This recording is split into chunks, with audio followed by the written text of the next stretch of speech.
কেন যেন এই জায়গার মধ্যে একটা ভয় ভয় লাগতেছে, চলুন না এখান থেকে চলে যাই। ইমাম হুসাইনের সহধর্মিণী একই কথা বললেন।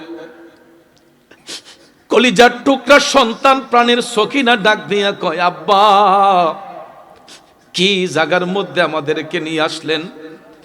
কেন যেন এই জায়গার মধ্যে একটা ভয় ভয় লাগতেছে। সবার চোখে পানি। ইমাম হুসাইন কি বলে সান্ত্বনা দিবেন? ডাক দিয়া কয়, শহর বানুরে, ও আমার বোন জয়নব, ও আমার কন্যা সকিনা, আমার নানা জানের পূর্ব ঘোষিত জায়গা এই কারবালার ময়দান হবে আমাদের শেষ নিঃশ্বাসের জায়গা।